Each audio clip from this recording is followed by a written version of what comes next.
இப்ப டீலிமிட்டேஷன் முடியறதுக்கு முன்னாடியே முடியும் போது நீங்க என்ன பண்றீங்க, கான்ஸ்டிடியூஷன் அமெண்ட்மென்ட் கொண்டு வரீங்க. அந்த கான்ஸ்டிடியூஷன் அமெண்ட்மென்ட் பில்ல என்ன சொல்றீங்கன்னா,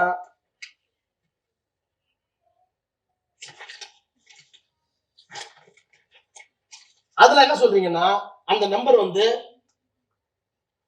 தி House of the People shall consist. இப்ப இருக்க செக்ஷன் 3, இந்த பில்ல செக்ஷன் 3 தி ஆர்டிகல் எண் அரசியல் சட்டத்தோட 81வது பிரிவுல திருத்துறாங்க.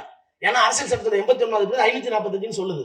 இப்ப என்ன திருத்த போறாங்கன்னா, அதாவது பாருங்க, டீலிமிட்டேஷன் பாஸ் ஆகுதா என்னன்னு தெரியல, உள்ள பிறக்க போதா என்னன்னு தெரியல, ஆம்பளை பிள்ளையா பொம்பளை பிள்ளையான்னு தெரியல.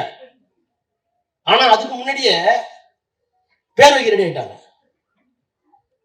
In Article 18 of the Constitution, for Class 1, the following clause will be substituted, namely, the House of the People shall consist not more than 850 members chosen by direct election from the territorial constituencies and the state.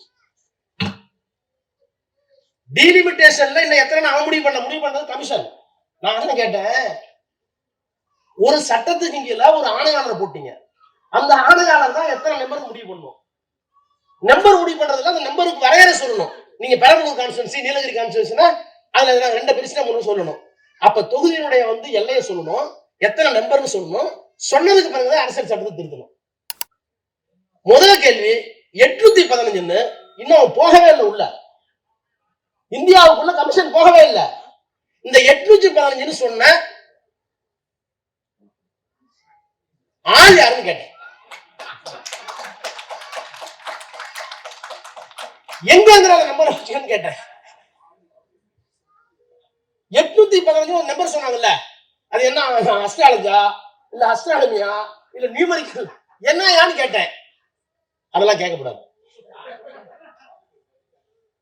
அதெல்லாம் கேட்கக்கூடாது. சரி விட்டுரு, இது இந்த அயோக்கியத்தனம் இங்க இல்ல. உலகத்துல ஆங்கிலோ சாக்சன் ஜூரிஸ்ப்ரூடன்ஸ் ஃபாலோ பண்றோம். we are following the commonwealth government. England எதெல்லாம் ஆண்டிச்சோ, எங்கெங்கெல்லாம் இங்கிலாந்து சட்டம் இருந்துச்சோ அந்த சட்டத்தின் அடிப்படையில் நம்ம வந்துட்டு இருக்கோம் ஜூரிஸ்ப்ரூடன்ஸ். அந்த மாதிரி நாடாளுமன்றத்தில், எந்த நாடாளுமன்றத்தில் 50க்கும் 60க்கும் மேற்பட்ட நாடாளுமன்றங்களில் இங்கிலாந்து சட்டம் தான் இருக்கு, இந்த மாதிரி கான்ஸ்டிடியூஷன் தான் இருக்கு. ஒரு நாடாளுமன்றத்தில் கூட இந்த அயோக்கியத்தனம் நடந்ததில்லை. அந்த அயோக்கியத்தை செய்தது நீங்கள் தான், அமித்ஷா தான், மோடி தான் சொன்னார். அதுக்கும்